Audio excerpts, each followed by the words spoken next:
Alright, तो doctor साहब एक बहुत ही मतलब कॉमन चीज़ होती है पेरेंटिंग, क्योंकि मैरिज का मुझे लगता है शादी के बाद एक नेक्स्ट जो पड़ाव आता है वो होता है माँ बाप बनने का।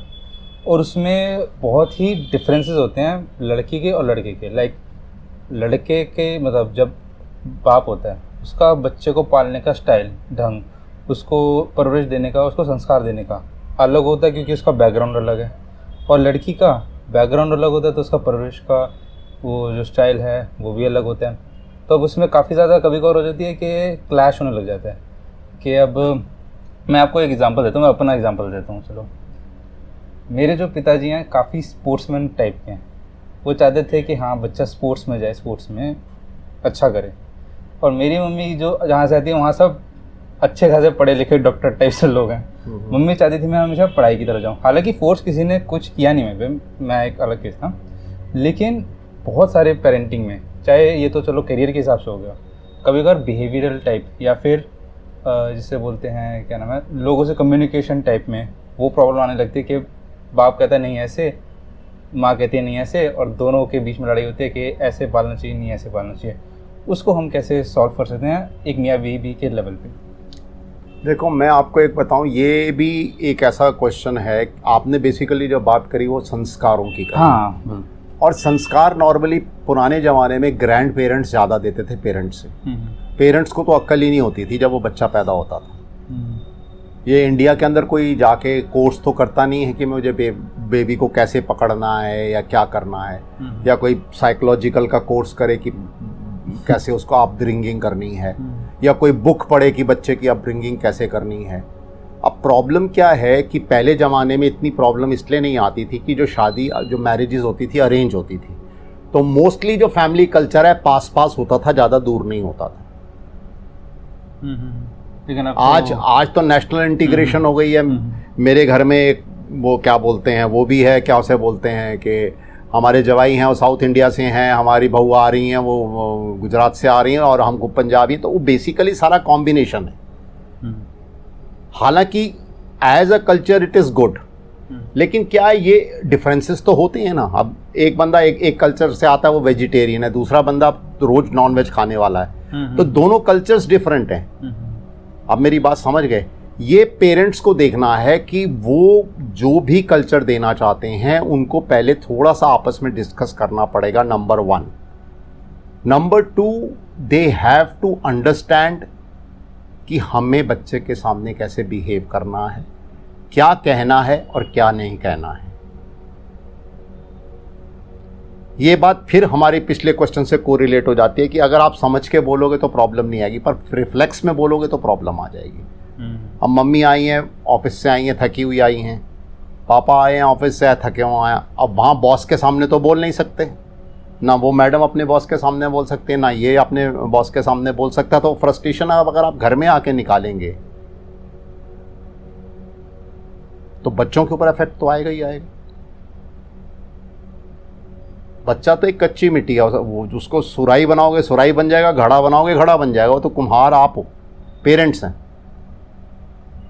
और सबसे बड़ी बात यह है कि आजकल पेरेंट्स अपने आप को बहुत डिसीव करते हैं। डिसीव करने का मतलब ये है कि अपने आप को धोखा देते हैं। मैं एक सेंटेंस ज़रूर बोलना चाहूँगा यहाँ पे कि सारी ज़िंदगी में एक इंसान, जानते हो मैक्सिमम धोखा किसको देता है?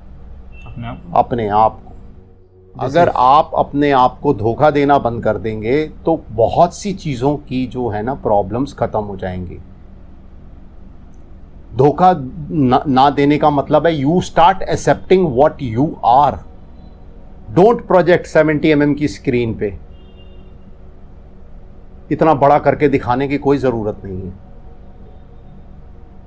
और जब बड़ा कर, आज मेरे ख्याल से बच्चे को क्या पता है कि उसको कौन से स्कूल में जाना है, कौन से स्कूल में नहीं जाना है। प्रॉब्लम तो पेरेंट्स को होती है कि मुझे उसको फलाने ग्लोबल स्कूल में डालना है, ठीक है, मुझे उसको DPS इंटरनेशनल में डालना है, या मुझे उसको वो फलाने ग्लोबल स्कूल में डालना है, या मुझे वो श्री राम ग्लोबल स्कूल में डालना है, या मुझे गोयनका में डालना है। ये स्टेटस सिंबल पेरेंट्स का है, बच्चे का नहीं है। क्योंकि हमारी कंसंट्रेशन जो है वो ये है कि हम बच्चे को सक्सेसफुल बनाना चाहते हैं।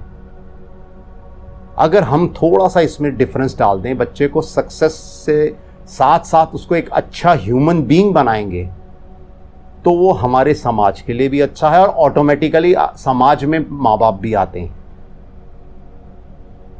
बच्चों के दादा दादी नाना नानी भी आते हैं, ग्रैंड पेरेंट्स भी आते हैं।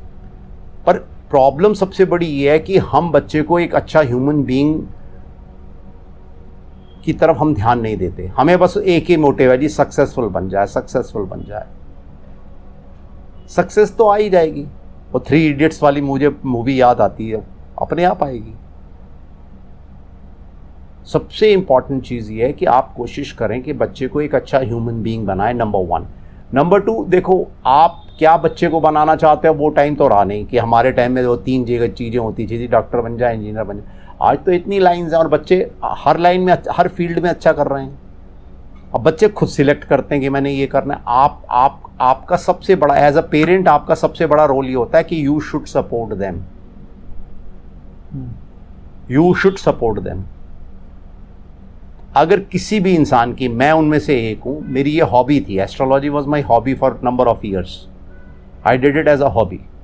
प्रोफेशन तो मैंने बाद में बनाया। अगर आपकी हॉबी आपका प्रोफेशन बनती है तो आप सारी रात भी बैठ के काम करते रहोगे, जो भी आप काम करते हो आपको थकान नहीं होगी।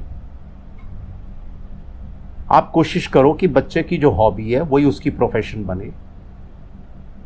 आप उस पर ये चीज़ ज़बरदस्ती लागू मत करो कि तुझे ये बनना है, ये बनना है, ये बनना है। पहले तो देखो इतनी अपॉर्चुनिटीज़ नहीं थी, इतने रिसोर्सेज नहीं थे। आज तो अपॉर्चुनिटीज़ भी हैं और रिसोर्सेज भी हैं, बच्चा कुछ भी हो सकता है, कोई प्रॉब्लम ही नहीं। पेरेंटिंग डिफरेंसेस का basic answer, moral of the story यही है कि आपको बैठ के एक घर का जो एटमॉस्फेयर है वो डिज़ाइन करना पड़ेगा। जैसे एक इंटीरियर डेकोरेटर डिज़ाइन करता है, तो आपको घर का दोनों पेरेंट्स को बैठ के डिज़ाइन करना पड़ेगा और उन दोनों पेरेंट्स को अपनी अपनी लिमिटेशंस देखनी पड़ेंगी, इसमें अपनी अपनी लिमिटेशंस में रहना पड़ेगा। There is no problem. बच्चे आजकल ओवर इंटेलिजेंट हैं, बहुत स्मार्ट हैं,